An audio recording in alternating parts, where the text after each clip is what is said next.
변화가 일어난다면은 그때 국민들이 소통했다라고 하는 거지. 예. 자, 오늘부터 모든 의원들이 트위터를 시작합니다 해서 되는 게 아니라고 생각해요. 예.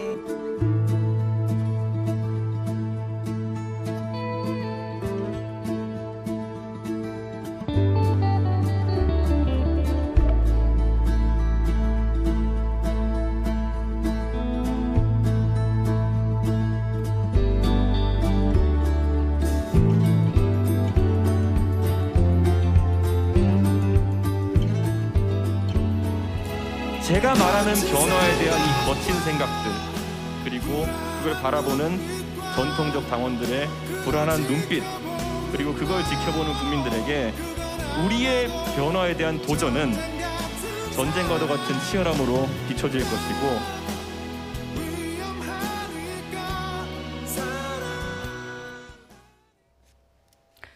자, 이렇게 제1야당의 30대 대표 탄생은 각 정치 진영의 긴장감을 높이고 있습니다.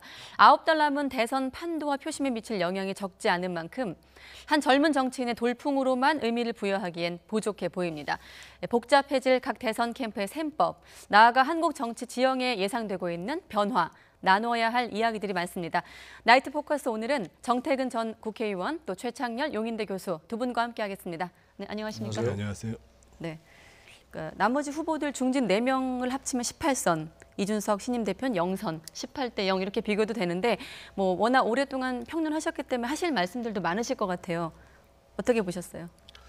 가장 큰 거는 지금 이제 국민 전체적으로 보면 이제까지 우리 정치가 20세기의 낡은 정치에 가둬져 있었는데 네. 이제는 정말 좀 21세기 정치로 좀 바뀌어야 된다. 지금 벌써 21세기가 된 지 20년이 됐잖아요. 근데 우리 정치는 여전히 2000년대 이후로 있다. 그런데 이번에 이제 이준석이라는 30대 당대표가 그런 정치 전반의 변화를 가져오는 것이 아니냐라는 기대가 있었던 것 같고 네.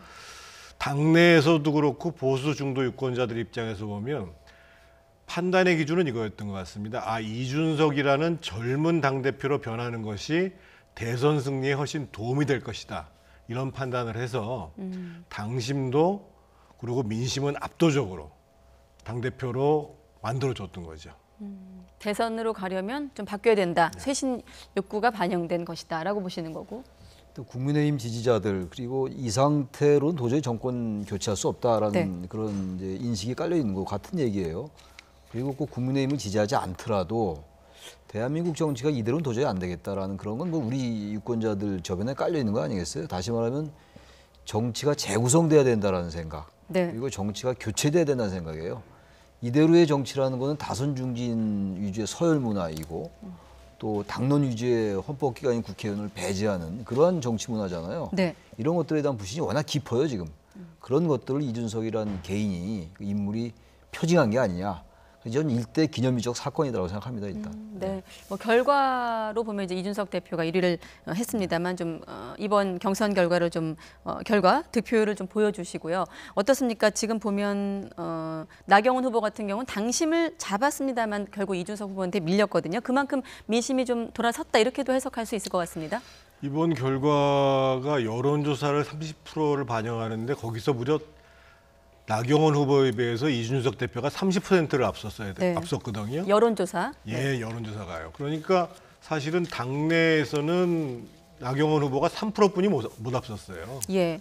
그러니까 한 12% 정도를 앞서야지 사실은 비슷비슷하게 되는 상황인데 이것은 무슨 얘기냐면 지금 이번에 이준석 후보가 당내에서 굉장히 그 정면 승부를 한 내용 중에 하나가 뭐냐면 박근혜 대통령 탄핵과 관련해 가지고 네. 이것은 올바르고 불가피한 일이었고 이것을 넘어서야지 우리가 화합하면서 대선 후보들을 다 한 자리에 모을 수 있다 이 얘기를 했단 말이죠.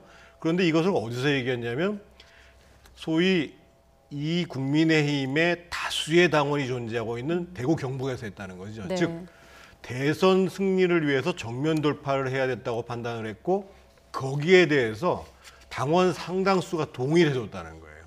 그래서 이번 이준석 당대표가 탄생한 것은 일단 대선으로 가는 데 있어서 큰 고비를 하나 넘었다 국민의힘이 이렇게 봐야 되는 것입니다. 네, 말씀하신 그 대구 경북 합동 연설에서 이준석 후보는 탄핵을 인정을 했습니다만 다른 후보들 같은 경우는 박정희 마케팅을 한다든지 또 대구의 어떤 소외론을 부각시키는 기존의 좀 문법을 따르지 않았습니까? 그런 게 좀 대비됐다는 설명이신데 바로 그러한 네. 부분들이 이제 우리가 주목해야 될 부분입니다. 지역 가면 그 지역에 맞추는 발언들. 네. 물론 정치에서 일정 부분 불가피하겠습니다만 충청에서도 보니까 주호영 후보하고 나경원 후보는 충청 대망로만 얘기하더라고요. 근데 이준석 후보는 충청 대망로보다는 교육의 공정성 이런 걸 얘기하더라고요. 이제 정치 문법이 바뀌어야 되는 거예요. 호남 가면 호남에 맞춘 얘기하고 영남 TK 가면 박정희 마케팅하고 그런 거 정말 바뀌어야 되거든요. 네. 그런 걸 이준석 후보가 용감하게 얘기한 거예요. TK에 가서 박근혜 탄핵 인정해야 된다. 그런 얘기하는 정치인이 있습니까? 없잖아요. 야당도 그렇고 여당도 없어요. 야당은 야당대로 그렇고 여당은 여당대로 그렇고 뭐 친문이면 친문, 과거의 친박, 강경 보수, 강경 수구 세력, 여기 또 극단적 진영 논리. 이게 양대 극단 정치예요. 네. 그런 것들 타파해야 된다는 건 기존에 깔려 있는 거 아닙니까? 아까 말씀드린 것처럼. 그런 걸 이준석 대표가 TK 그 진영에 가서 한 거란 말이에요. 그런 것들을 영남 유권자라고 전부 박근혜 탄핵에 동의하는 게 전혀 아니거든요. 네. 반대하는 것도 아니고. 근데 우리 그러니까 유권자뿐만이 아니라 우리 이제 패널들도 마찬가지예요. 어떻게 보면. 고정관념이 우리 스스로 갇혀 있는 거거든요. 어떻게 보면 바꿔 말하면 그 말씀하신 그 지역, 해당 지역의 민심이라고 해야 될까요? 당심도 그렇고요. 좀 변화가 있는 것 같아요. 그래서 눈치만 보는 거예요. 그러니까 그 원래 유권자들은 안 그렇거든요. 예. 그런데 오히려 정치인들이 자꾸 갈등을 증폭시키고 갈라치기하고 분열을 통해서 자기 지지자를 모으는 그런 거에 강한 이제 경종을 울린 게 아니냐라는 생각을 한다는 거죠. 네. 어떻게 보면 유권자의 마음도 이번에 좀 확인됐다 이런 말씀이시고 이번에 이신임 대표가 계속 강조하고 있는 대목, 방점을 찍고 있는 단어가 공존입니다. 한번 소감도 듣고 오겠습니다. 제가 가장 강조하고 싶은 것은 공존입니다. 다른 후보께서 통합의 의미를 강조하시면서 용광로론을 말씀하신 적이 있습니다. 하지만 용광로 이론은 미국과 같은 다원화 사회에서 조금 더 진화해서 요즘은 샐러드볼 이론이라는 이름으로 바뀌어가고 있습니다. 다양한 사람이 샐러드볼에 담긴 각종 채소처럼 고유한 특성을 유지한 채 같이 공존할 수 있는 사회가 샐러드볼입니다.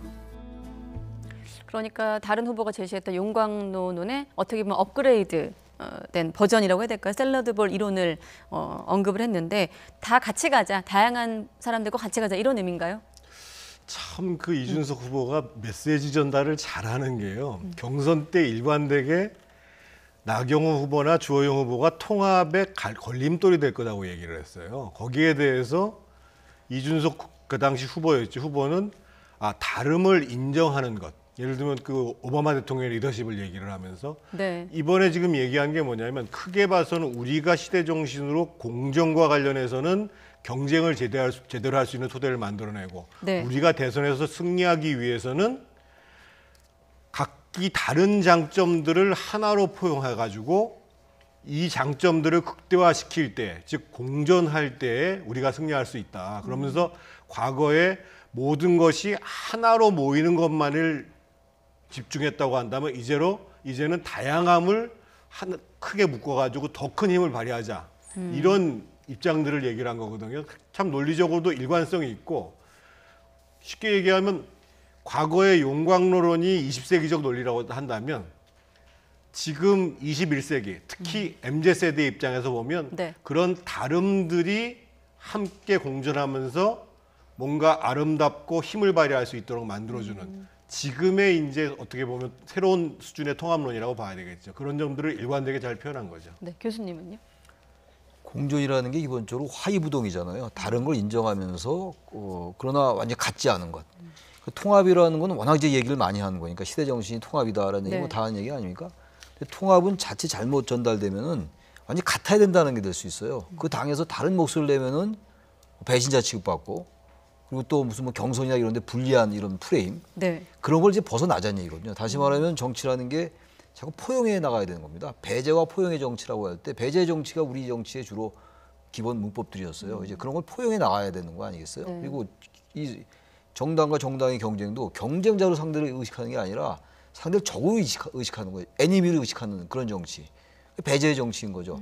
그러니까 공존의 정치라는 것은 상대를 인정하면서 받아들이는 거란 말이에요. 그러면서 거기서 뭔가 시너지를 내는 그게 리더십 아니겠어요? 근데 우리 네. 정치 그러지 않았다는 거예요. 제가 아까 말씀드린 것처럼 자꾸 갈라치기하고 극단적인 언어와 언수를 구사하면서 지지를 결집해 나가는, 인지도를 높여가는 이런 네. 아주 못된 정치. 그런 것들이 뭔가 바뀌는 계기가 된다는 의미에서 계기가 될 수 있을지 모르겠어요. 상당한 기대를 갖고 있는 거죠, 지금. 네. 앞서 저희 영상에서도 임재범 씨 노래와 함께 나간 대목이 있었습니다. 거친 생각과 불안한 눈빛과 그걸 지켜보는 국민들. 이 가사를 좀 활용해서 어떤 소감문을 작성을 한 것 같은데 어떻습니까? 자신을 향한 기대와 우려 모두 좀 인지하고 있어 보이거든요. 우려가 있다면 어떤 부분들이 좀 우려가 될까요? 이 가사가 원래는 그 거친 생각과 불안한 눈빛, 그렇지만 전쟁 같은 사랑을 갖고 있음에도 불구하고 너를 위해서 떠난다는 얘기잖아요. 그런데 결론은 당원들 그렇죠. 여러분들께서 그렇게 생각하고 있음에도 불구하고 변화를 위한 도전을 아주 전쟁 같은 치열함으로 해서 그것을 승리로 만들겠다 이렇게 얘기를 했는데, 표현도 사실은 대단하게 잘했을 뿐만 아니라 사실은 임재범 씨 노래로 알려져 우리가 익히 알고 있습니다. 이 작사자가 최정은 씨라고요. 무려 19살에 그 김종서 가수가 불렀던 아주 유명한 대다 없는 너를 작사하신 분입니다. 즉 또 하나의 메시지를 던져주는 게 뭐냐면 네. 이렇게 젊은 사람들은 자기가 활동할 수 있는 공간들을 만들어주면 뭔가 불안하게 보이고 거친 듯이 보이지만 제대로 할 수 있다라는 의미를 운유적으로 담고 있는 거예요. 네. 그래서 앞으로도 저는 물론 이준석 당대표가 젊기 때문에, 그리고 보다도 표현이 직설적이기 때문에 실수는 할 수 있다고 봐요. 하지만 이것을 극복할 수 있는 방법은 두 가지입니다. 하나는 네. 실수를 하면 변명을 하지 말고 인정하고 바로 수정하면 된다, 이런 자세를 갖는 거 하나. 두 번째로는 당에서 메시지를 낼 때 보면 우리가 전통적으로 당에서 최고위원회를 하면 그냥 모두 발언이라는 걸 막 해요. 네. 그러고 난 다음에 회의에 들어가거든요. 그럴 필요 없이 진짜 회의답게 최고위원회를 하고 거기서 모아진 내용들을 대표나 원내대표가 얘기를 하면 되는 거거든요. 즉 거친 내용들이지만 우리가 합의된 내용들로 정제할 수 있는 당의 시스템을 가지면 제가 보기에는 뭐 이준석 후보에 대한 우려 부분들을 시스템적으로 좀 해소해낼 수 있지 않겠는가, 이런 생각을 갖습니다. 네. 교수님은 불안한 눈빛 없으세요? 불안하다는 건 일단 경험이 없다라는 얘기인 것 같은데 제가 너무 자꾸 이제 거칠게 말씀드려서 좀 그렇긴 한데 네. 다선 중진들 경험 무지하게 많잖아요. 뭐 한 거 있습니까? 한국 정치? 물론 정치 자체를 제가 완전히 폄하하는 건 절대로 아닌데 네. 뭔가 어쨌든 간에 정치가 바뀌어야 된다는 건 다 인정하는 거잖아요. 제가 그래서 정치의 교체, 정치의 재구성 이런 표현을 썼는데 좀 너무 걱정할 필요 없을 것 같아요. 다선도 실수할 수 있는 것이고 네. 그리고 다선 중진들이 또 경륜을 가지고 또 보완하면 돼요. 그러니까 패기와 경륜이 같이 조화를 이뤄나가면 되는 거거든요. 그게 공존 아니겠습니까? 예. 그런 점에서 너무 지나치게 젊으니까 걱정스럽다. 물론 그런 면이 없지 않죠.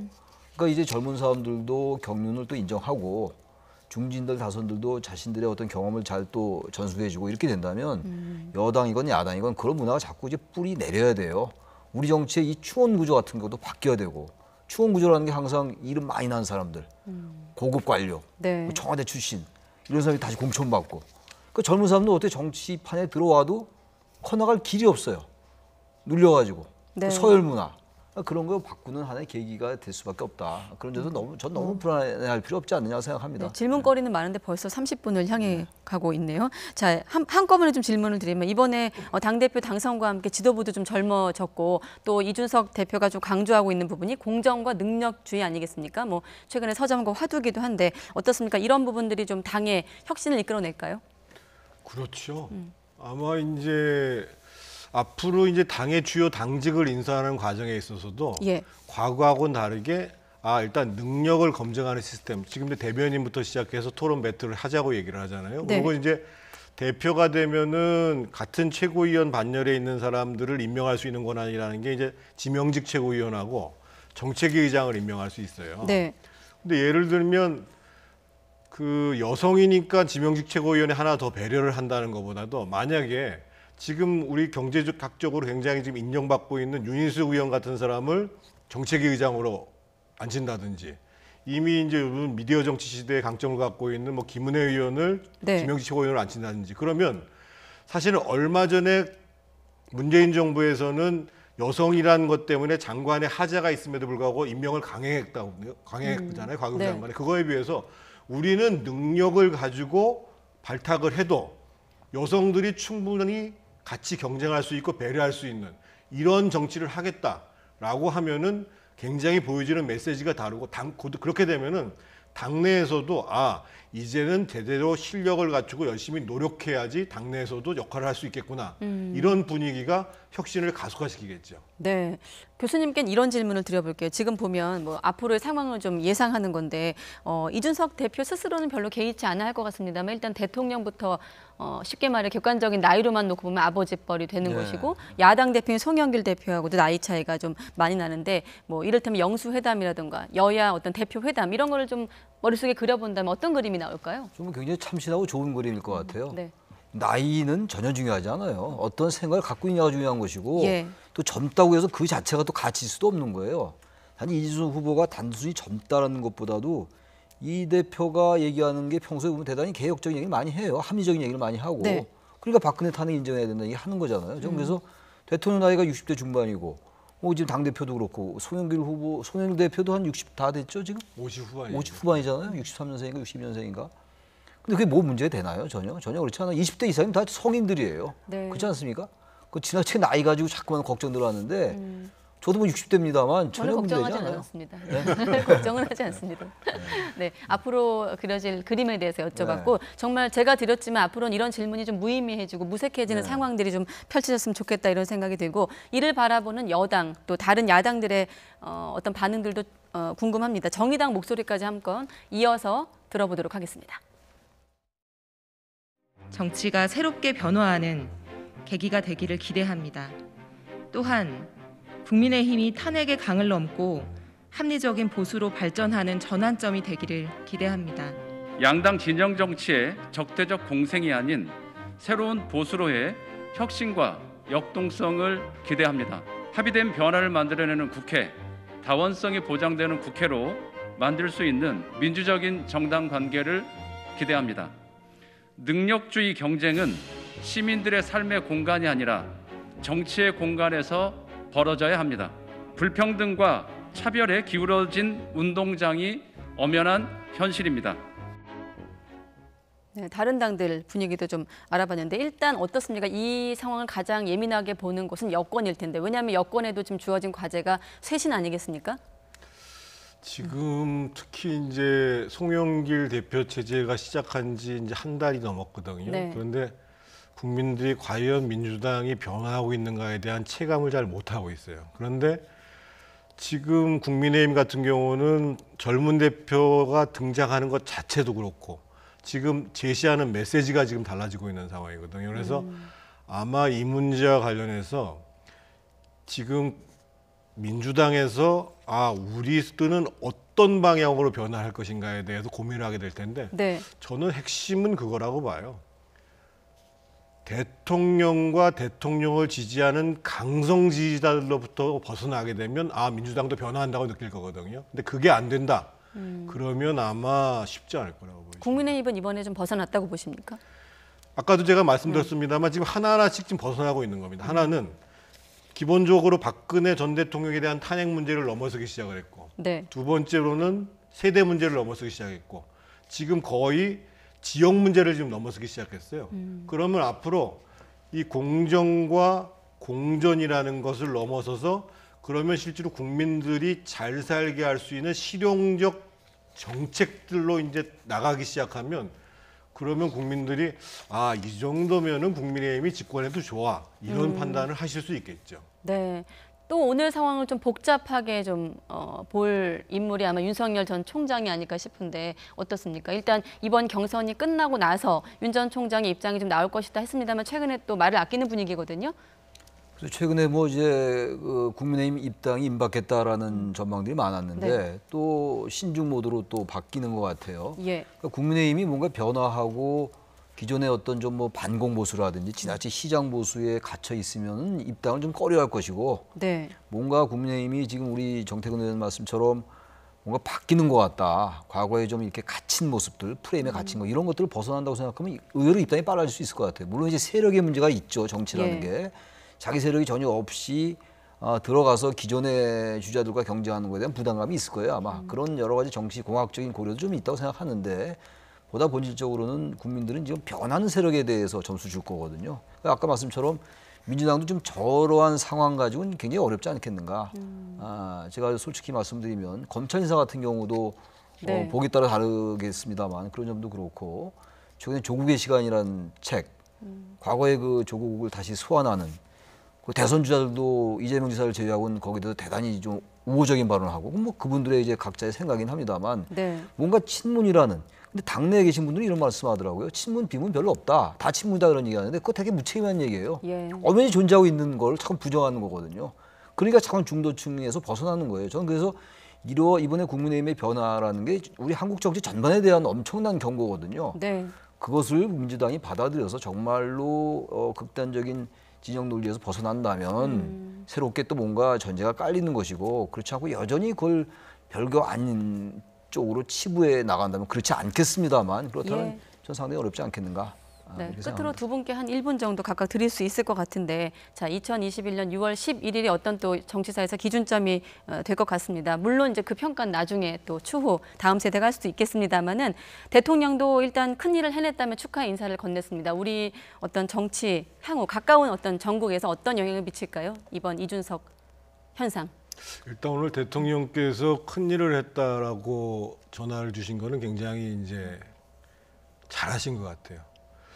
지금 당장 올 수 있는 변화는 아마 이제 대표적인 게 이제 그 국회의원들 우리 부동산 관련해 가지고 조사를 했잖아요. 네. 그런 문제에 대해서 이준석 대표가 앞으로 우리는 더 당당하게 나가겠다라고 하면은 이제까지는 주로 이제 서로를 공격하는 형태의 경쟁을 하다가 앞으로는 내가 뭔가 좀 잘하는 방향으로 경쟁을 해야 되겠구나라는 경쟁의 프레임 자체가 좀 변화할 수 있지 않겠는가 이런 기대를 해봅니다. 네. 저도 마찬가지입니다. 일단 한국 정치가 지금의 어떤 이런 적대적인 대립적인 관계를 좀 벗어나야 돼요. 경쟁의 관계로 와야 되는데 한국 정치는 또 직업적 이해에 너무 지금 의원들이 충실한 것 같고 네. 제가 너무 비판적으로 말씀드린 것 같긴 한데 그런 걸 벗어나는 계기가 분명히 될 겁니다. 기폭제가 될 거예요. 왜냐하면 2002년도에 노무현 대통령이 당선된 게 사실 삼김 정치의 마감 같은 거라고 볼 수 있거든요. 그리고 나서 20년이 됐습니다, 지금. 뭔가 바뀌는 거예요. 1969년도인가요? 그 김영삼 당시 의원이 그 40대 기순을 얘기하고 71년도에 이제 김대중 후보가 박정희한테 지는 거잖아요. 그때와 마찬가지로 뭔가 변화의 계기는 있는 겁니다. 시대의 변화가. 바로 그렇게 그런 지점에서 볼 필요가 있지 않느냐라고 생각합니다. 네, 알겠습니다. 신임 대표가 협치 모델을 잘 구축했다고 또 여당 대표에게 화답을 했기 때문에 또 어떻게 좀 구축해 나갈지 함께 지켜보도록 하겠습니다. 나이트 포커스 오늘은 여기서 마치도록 하겠습니다. 두 분 감사합니다. 네.